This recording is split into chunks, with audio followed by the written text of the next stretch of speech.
Baiklah, di sini saya akan menjawab soal nomor satu. Soalnya yaitu, sebuah penelitian dilakukan untuk mengetahui apakah ada perbedaan pengetahuan masyarakat desa A, desa B, desa C, dan desa D sesudah diberikan penyuluhan mengenai dampak membakar sampah di lingkungan tempat tinggal. Untuk keperluan tersebut diambil sampel sebanyak 20 orang warga. Hipotesis yang dioperasionalkan adalah terdapat perbedaan pengetahuan masyarakat desa A, B, C, dan D setelah diberikan penyuluhan. Tentukan uji statistik yang tepat untuk membuktikan hipotesis tersebut dengan menggunakan alfa sama dengan 5%. Untuk menjawab soal nomor satu ini, saya menggunakan uji one-way ANOVA. Uji one-way ANOVA ini dibuat untuk membandingkan rata-rata dari 3 atau lebih kelompok. Nah, dalam soal nomor satu ini terdapat lebih dari 3 kelompok, yaitu 4 kelompok. Maka dari itu, uji one-way ANOVA ini tepat dilakukan pada soal nomor satu. Nah, lalu kemudian langsung saja untuk menjawab soal tersebut ke SPSS. Nah, di SPSS ini sudah dimasukkan desa dan pengetahuan. Lalu di values juga diisi dengan kategori desa A itu menggunakan 1, desa B menggunakan 2, C menggunakan 3, dan D menggunakan 4. Kemudian untuk desa ini menggunakan measure nominal dan pengetahuan menggunakan skal. Lalu langsung saja ke data view. Nah, di data view ini kemudian masukkan saja data yang sudah ada di dalam soal. Datanya ada 80. Nah, salah satu asumsi mengenai uji one-way ANOVA ini adalah datanya harus berdistribusi normal. Nah, sebelum melakukan uji one-way ANOVA, maka harus dilakukan uji normalitas terlebih dahulu. Untuk melakukan uji normalitas, kita klik Analyze, lalu Deskriptif Statistik, lalu Explore. Nah, di sini desa dimasukkan ke faktor list dan pengetahuan dimasukkan ke dependent list. Lalu di plots kita centang normality plots with test, lalu continue, dan tekan OK. Karena uji normalitas ini jika datanya lebih dari 50, maka menggunakan uji Kolmogorov-Smirnov. Nah, karena data pada nomor satu ini ada 80, yang artinya lebih dari 50, maka yang digunakan adalah Kolmogorov-Smirnov. Nah, di sini terdapat signifikansi dari desa A yaitu 0,200, desa B 0,066, desa C 0,186, desa D 0,106, yang artinya lebih besar dari 0,05. Nah, di sini berarti data yang ada pada soal nomor satu itu berdistribusi normal dan boleh dilanjutkan untuk uji one-way ANOVA. Nah, karena sudah melakukan uji normalitas, kemudian kita akan melakukan uji one-way ANOVA. Klik Analyze, Compare Means, lalu one-way ANOVA. Nah, di one-way ANOVA ini, kita masukkan lagi pengetahuan itu ke dependent list, lalu faktornya itu yang desa masukkan ke faktor. Kemudian di post hoc ini kita centang 2K, lalu continue, dan di option kita centang descriptive, homogeneity of variance test, dan means plots. Lalu continue, terus kita klik OK. Nah, di sini sudah muncul output dari uji one-way ANOVA. Nah, yang pertama itu ada output tabel deskriptif. Nah, tabel ini mendeskripsikan rata-rata dari desa A, desa B, desa C, dan desa D setelah diberikan penyuluhan. Nah, rata-rata dari desa A ini yaitu 7,8, desa B 8,55, desa C 7,85, desa D 7,4. Jika dilihat dari rata-rata keempat ini, yang paling tinggi yaitu rata-rata di desa B. Rata-rata total seluruh kelompok yaitu 7,9000 dengan standar deviasi yaitu 1,71073. Nah, ini memberikan gambaran awal bahwa ada sedikit variasi dalam rata-rata skor antar kelompok. Tetapi untuk menentukan apakah variasi ini signifikan, kita akan memeriksa hasil dari uji one way ANOVA. Nah, namun sebelum memeriksa uji one way ANOVA, terlebih dahulu kita melakukan uji homogenitas varians atau Levin's test. Nah, di sini sudah ada test of homogeneity of variance dengan Levin statistiknya 0,742 dan signifikansinya yaitu 0,531. Nah, karena 0,531 ini lebih besar dari 0,05, maka asumsi varians homogen data ini terpenuhi, artinya uji ANOVA dapat dilakukan. Kemudian kita akan memeriksa hasil output ANOVA. Di output ANOVA ini telah terlihat bahwa nilai F sebesar 1,596 dengan signifikansi 0,197. Karena nilai signifikansi lebih besar dari 0,05, ini menunjukkan bahwa tidak ada perbedaan yang signifikan antara rata-rata skor di antara 4 kelompok perlakuan. Jadi kesimpulannya, perlakuan yang diberikan pada kelompok A, B, C, dan D tidak memberikan hasil yang berbeda secara signifikan.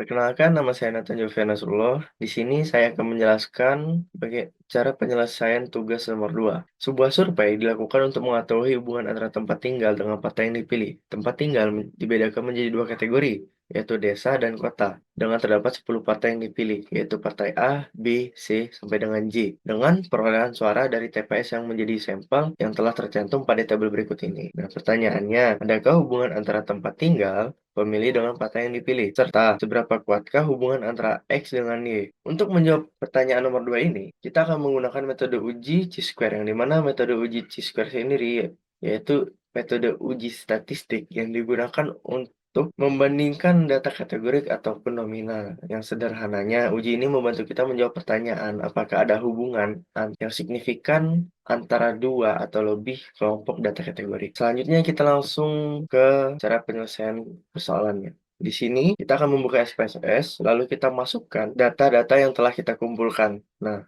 untuk data yang telah kita kumpulkan itu terdapat 3. Yang pertama itu ada data jumlah suara, yang kedua ada data jumlah partai, dan yang terakhir itu ada data tempat tinggal. Untuk data jumlah suara, kita mengambil pada tabel yang ada pada pertanyaan nomor 2 dengan sesuai urutan dari atas sampai ke bawah. Untuk partai, kita ubah partai A sampai dengan J dengan angka nominal. Yang pertama itu 1, 2, sampai dengan 10. Nah, kita ulangi 1, 2, sampai dengan 10. Sedangkan untuk tempat tinggal, kita kelompokkan menjadi 2, yaitu kelompok 1 dan kelompok 2. Dengan terdapat 10 nominal di dalamnya. Untuk penyelesaiannya, kita buka analyze, terus kita buka deskriptif, statistik, lalu kita ke cross tab. Setelahnya kita masukkan tempat tinggal ke row, lalu kita pindahkan partai yang dipilih ke kolom, lalu kita klik statistik, lalu kita centang chi-square untuk mengetahui hasil dari chi-square-nya, lalu kita buka cell dan centang offset dan expected, lalu kita continue, lalu kita baru klik OK. Di sini langsung muncul hasil dari persoalan dan data yang telah kita buat sebelumnya. Nah, di sini menandakan tidak terdapat hubungan yang signifikan antara tempat tinggal pemilih X dengan partai yang dipilih karena p-value-nya atau asim sign-nya menandakan lebih besar daripada 0,5. Untuk seberapa kuat hubungan antara tempat tinggal pemilih dengan partai yang dipilih, dalam output ini kekuatan hubungan tidak langsung ditunjukkan karena nilai korelasi seperti Kramer V ataupun P itu tidak dihitung, tapi karena hasil uji chi-square menunjukkan tidak adanya hubungan signifikan, maka hubungan X dan Y bisa tergolong lemah atau sangat lemah. Mungkin cukup sekian dari saya. Terima kasih. Di sini dijelaskan bahwa sebuah penelitian dilakukan untuk menjelaskan hubungan antara frekuensi anak menonton YouTube, yaitu X, dengan anak berperilaku tantrum, yaitu Y. Dari 12 orang responden diperoleh data sebagai berikut. Untuk pertanyaan itu sendiri yaitu tentukan uji statistik yang tepat untuk menguji apakah terdapat hubungan antara frekuensi anak menonton YouTube yaitu X dengan anak berperilaku tantrum yaitu Y, serta tentukan kekuatan hubungan antara X dan Y. Nah, selanjutnya untuk pertama-tama kita akan membuka SPSS terlebih dahulu. Nah, di variable view ini untuk di bagian name itu kita tulis X dan juga Y. Dan untuk type-nya itu numerik-numerik. Untuk width-nya juga 88, desimalnya 22.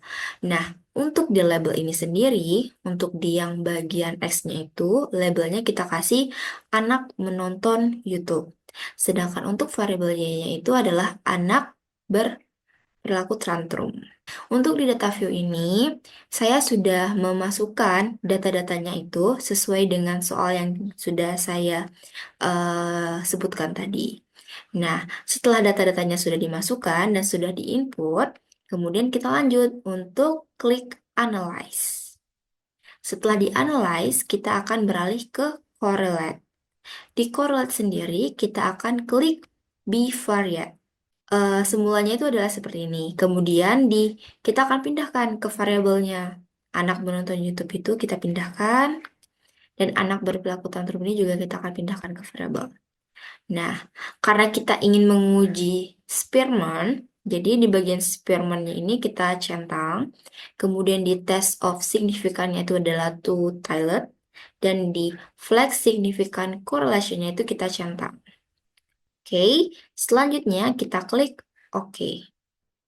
Nah, berikut ini adalah hasil output dari uji korelasi rank Spearman. Nah, di sini saya akan menjelasin gitu di tabel ini, di table correlation ini. Nah, ini adalah hasil output dari uji menggunakan korelasi rank Spearman untuk mengetahui apakah terdapat hubungan antara frekuensi anak menonton YouTube yaitu X dengan anak berperilaku tantrum yaitu Y, serta menentukan kekuatan hubungan antara X dan Y itu seperti apa gitu. Seperti yang kita ketahui, di correlation coefficient-nya itu, di sini dijelaskan bahwa bernilai minus 0,470. Karena tadi nilainya itu adalah minus 0,470, nah di tabel ini kita lihat dia itu di kategori mana gitu. Karena minus 0,470 itu adalah di bagian ini, artinya menunjukkan bahwa hubungan antara variabel X dan Y itu adalah lemah. Jadi, untuk menguji seberapa kuatnya itu, bahwa hubungan antara variabel X dan Y-nya itu adalah memiliki hubungan yang lemah, karena dia berada di antara nilai ini, yaitu minus 0,470. Setelah kita tahu seberapa kuatnya itu, yaitu lemah tadi, kita akan menguji ke nilai signifikannya tadi.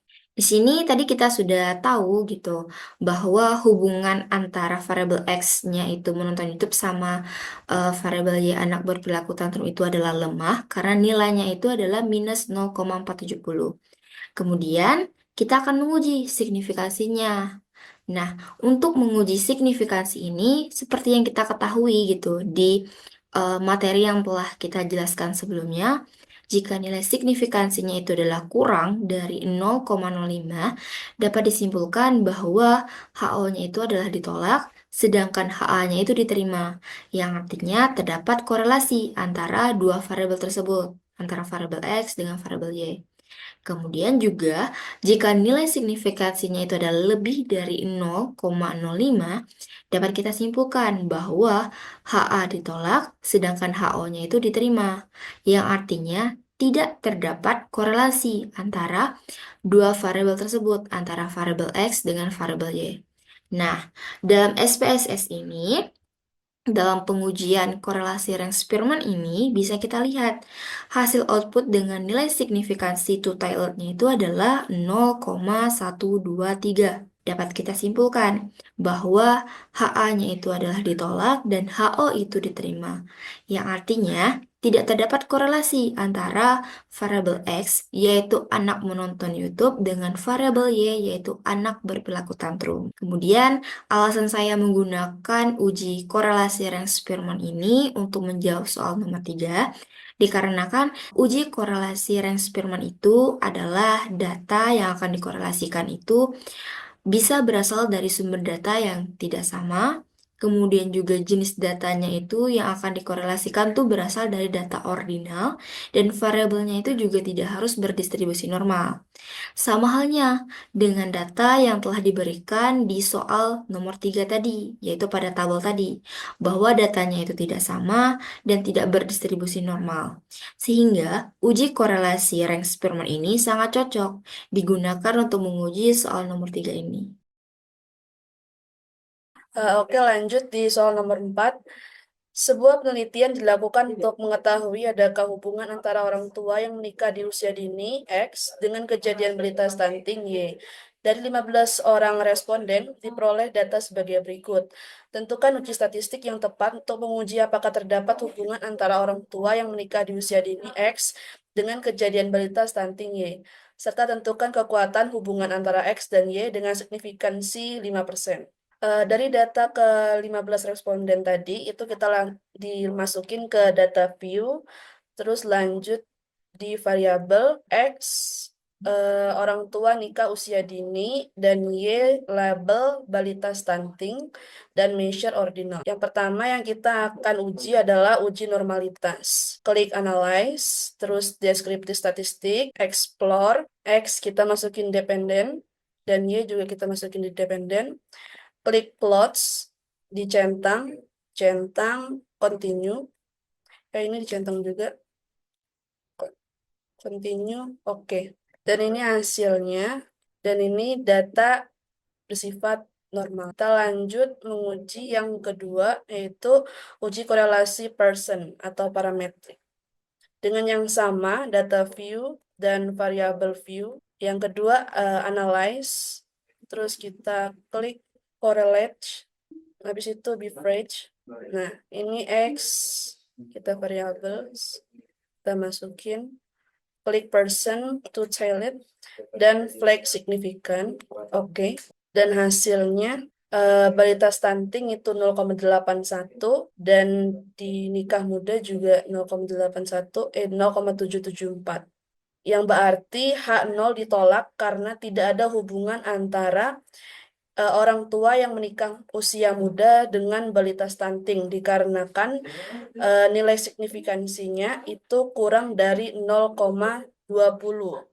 yang artinya hubungan yang sangat kecil dan bisa diabaikan. Dan kenapa saya memilih di nomor 4, kenapa saya memilih dengan uji korelasi Pearson? Dikarenakan data bersifat kuantitatif variabel yang menggunakan variabel X dan Y. Dan keduanya juga berupa data interval atau rasio yang merupakan syarat dari korelasi Pearson. Lanjut ke nomor 5, sebuah penelitian dilakukan untuk mengetahui pengaruh penerapan disiplin X1 dan metode penugasan X2 terhadap prestasi belajar mahasiswa program studi sosiologi semester 5 atau Y. Data dari 10 orang responden yang dipilih secara acak ditunjukkan dalam tabel berikut. Tentukan uji statistik yang tepat untuk menguji bagaimana hubungan antara penerapan disiplin X1 dan metode penugasan X2 secara bersama-sama dengan prestasi belajar mahasiswa Y. Apakah hubungan ketiga variabel tersebut signifikan? Dan selanjutnya, seberapa besar variabel X1 dan X2 memengaruhi variabel Y? Lalu tuliskan dan interpretasikan persamaan regresinya melalui A atau sama dengan 0,05%. Lalu beralih ke SPSS. Oke, di sini klik variabel view, bagian name diisikan yang pertama itu dengan X1, yang kedua itu X2, dan ketiga Y.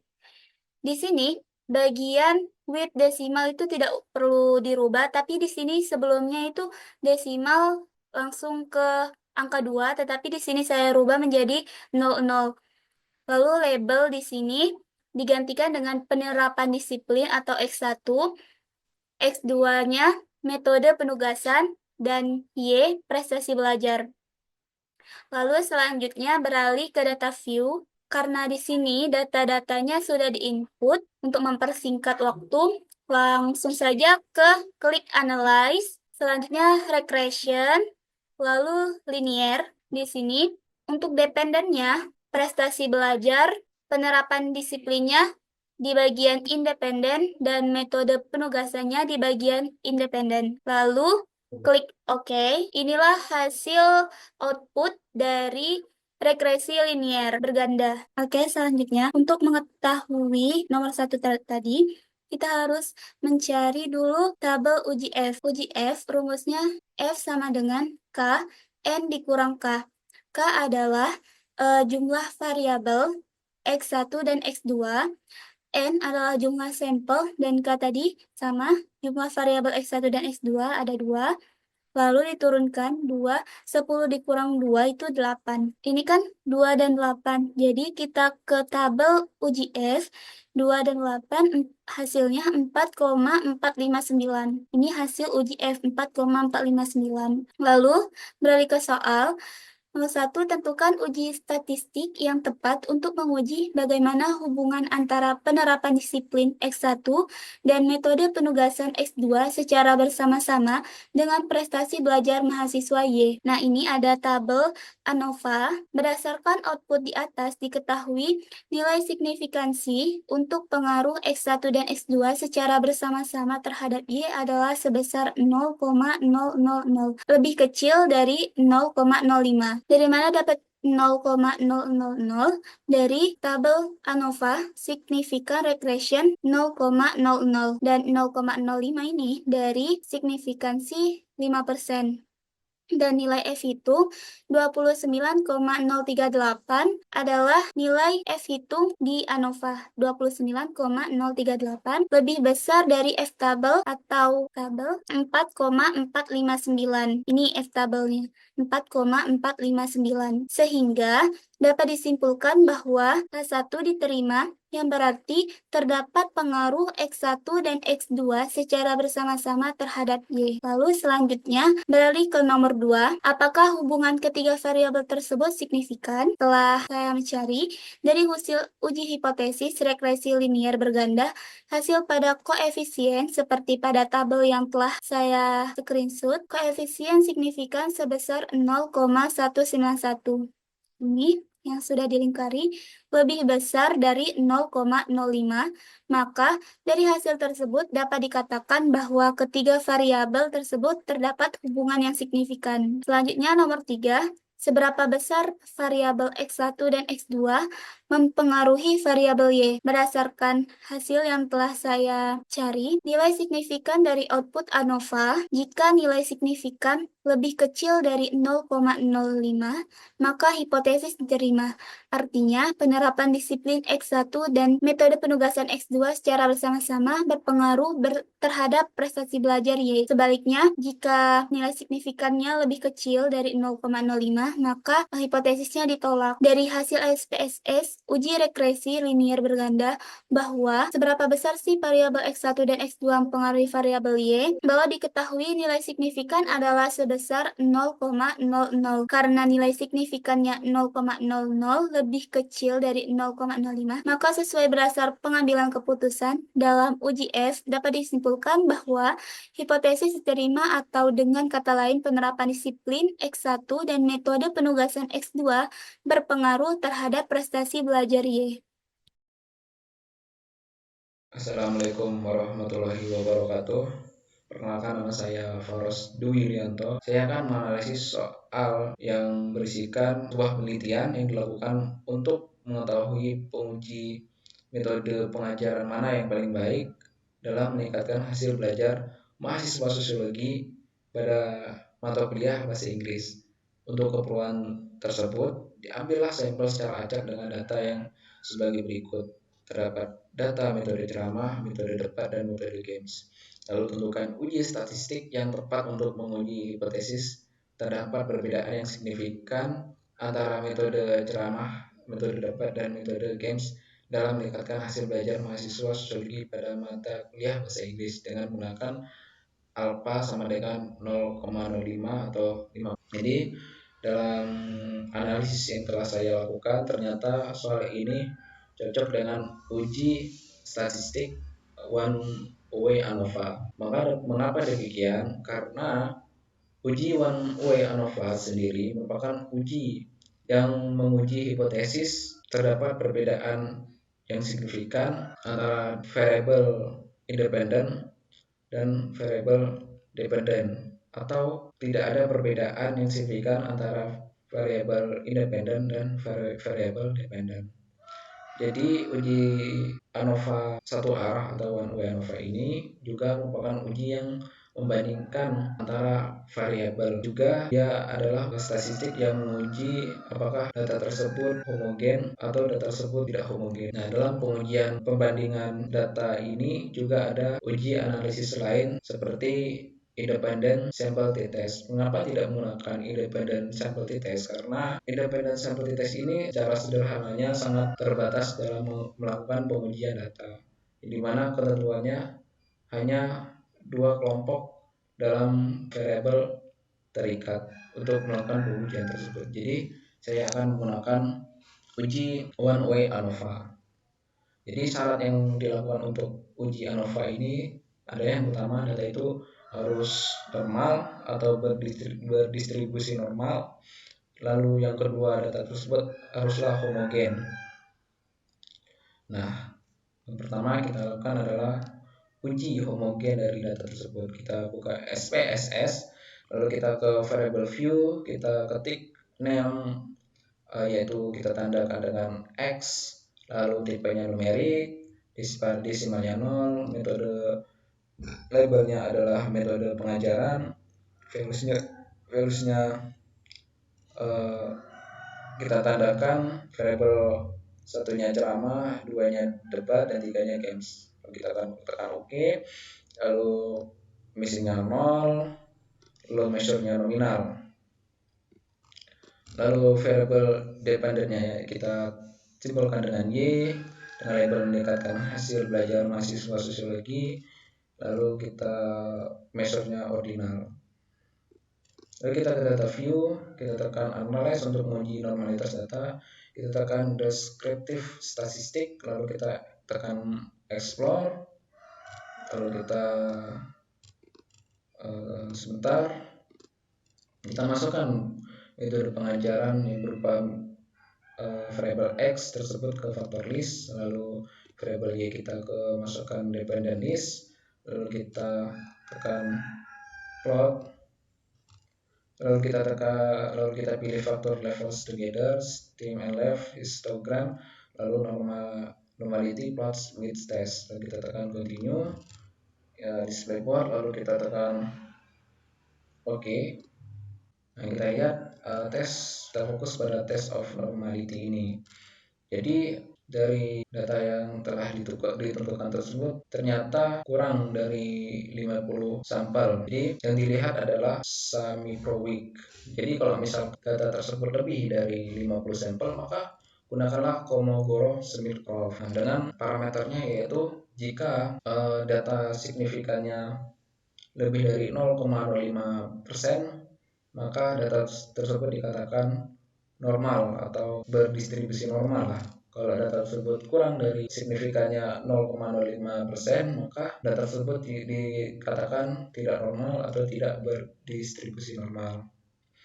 Nah, syarat tadi sudah terpenuhi bahwa dari Shapiro-Wilk ini kita lihat signifikannya 0,756%. Jadi kita katakan bahwa data tersebut normal. Kita melakukan uji one way ANOVA-nya, kita tekan compare means, kita tekan one way ANOVA, lalu kita tekan metode pengajaran untuk ke factor list, lalu variable Y dependennya kita pilih masukkan ke dependent list, lalu kita tekan option, maksud saya kita centang descriptive homogeneity of variant test, lalu kita tekan means, continue, lalu OK. Nah, sudah muncul hasilnya bahwa pada deskripsi ini kita dapat menganalisis bagaimana metode belajar tersebut, seberapa pengaruhnya sih terhadap hasil belajar mahasiswa sosiologi dalam mata kuliah bahasa Inggris. Lihat bahwa metode ceramah itu rata-ratanya sebesar 53,50, lalu debatnya 68,38, lalu gamesnya 86,62 dengan totalnya itu 63,50. Jadi dari hasil ini saja kita bisa disimpulkan bahwa yang paling mempengaruhi hasil belajar mahasiswa sosiologi terhadap mata kuliah bahasa Inggris itu adalah games dengan total 58,62% ya. Lalu kita lihat bagaimana games ini di lower board dan upper boardnya. Kita lihat bahwa di lower boardnya itu sebesar 63,30, lalu upper boardnya sebesar 73,95. Lalu total dari lower boardnya itu sebesar 59,47, lalu upper boardnya sebesar 67,53%. Lalu kita lihat tes homogenitas, kita lihat. Nah, dalam ketentuan tes homogenitas varians ini adalah jika signifikannya lebih dari 0,5%, maka bisa dikatakan bahwa data tersebut homogen. Namun jika data tersebut kurang dari 0,05%, maka data tersebut dikatakan tidak normal. Jadi data yang saya uji ini ternyata normal. Lalu kita hasil ANOVA-nya, kita lihat signifikasinya sekitar 0,000, yang dimana p-value-nya itu H0 lebih dari 0,05% itu dikatakan tidak ada perbedaan pada data tersebut. Namun jika data itu kurang, jika p-value-nya itu kurang dari 0,05%, maka data tersebut dikatakan bahwa ada perbedaan. Dan kita lihat bahwa signifikannya ternyata di bawah 0,05%, yaitu sebesar 0,00, yang menandakan bahwa dari ketiga metode pengajaran tersebut ternyata terdapat perbedaan yang signifikan dalam mempengaruhi peningkatan hasil belajar mahasiswa sosiologi dalam mata kuliah bahasa Inggris. Sekian presentasi saya, dan saya ulangi sekali lagi bahwa dari kesimpulan uji ANOVA One Way ini bisa dikatakan bahwa dari ketiga metode pengajaran ya, yaitu metode ceramah, debat, dan game, ternyata terdapat perbedaan dalam mempengaruhi hasil belajar mahasiswa sosiologi pada mata kuliah bahasa Inggris.